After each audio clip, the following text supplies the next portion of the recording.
I can't see how you can be involved in this industry and not have faith. For me, I see faith in many ways on the farm. Agriculture runs a community. It drives a community. It drives so many things, and we can't farm without other people.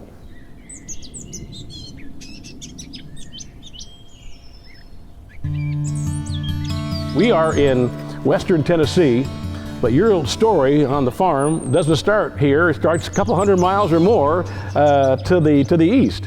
That's exactly right, Mark. I grew up in the Sweetwater Valley of East Tennessee, which is about 300 miles east of here, on a dairy farm.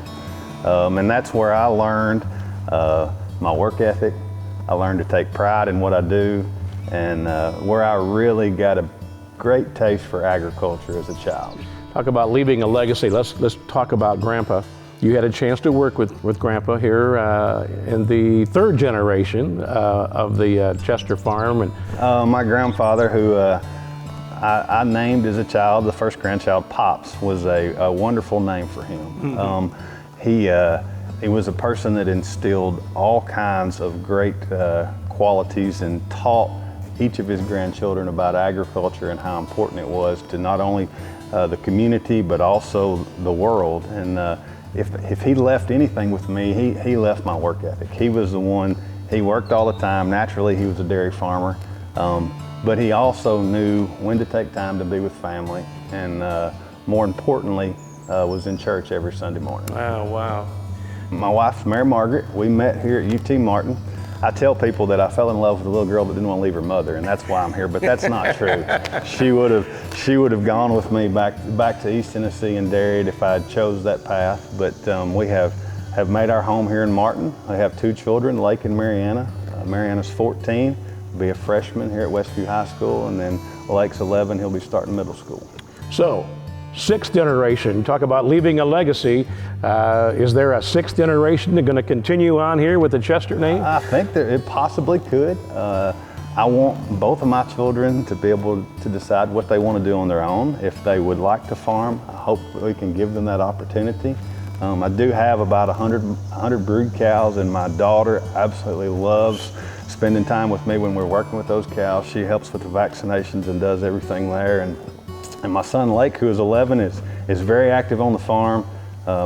He helps in the hayfield every summer, and but more importantly, he's become quite handy at running the grain cart, and spends a lot of time in the cab in the fall, and more importantly in wheat harvest when we're so busy trying to harvest wheat and plant soybeans. He runs the grain cart and does a fantastic job. In that air-conditioned cab with the radio blasting, huh? He is spoiled. It's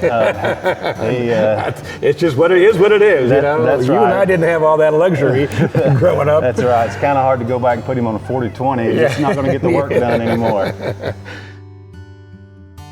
I can't see how you can be involved in this industry and not have faith in the Lord. For me, I see faith in many ways on the farm. More importantly, when I plant that seed. When I plant that seed and see that seed sprout and come out of the soil, that's a miracle. And that is just so hard for me to grasp and understand how that truly works. But that's what I live for. I love to plant. And I mentioned earlier that I have livestock, but there's something about pulling in the pasture in the fall when I'm calving and seeing that four-legged calf trying to stand up for the first time and nurse its mother.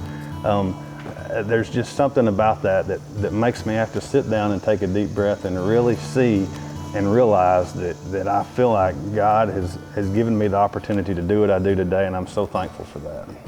I think for John Chester, if I was writing my own legacy, I would want it to have the word mentor, leader, and I would want to be known as a man who left his fence rows to be involved in the community, to be involved in the state, and also to be involved in other facets of agriculture, not just on my farm. It's so important as production agriculturalists, in my opinion.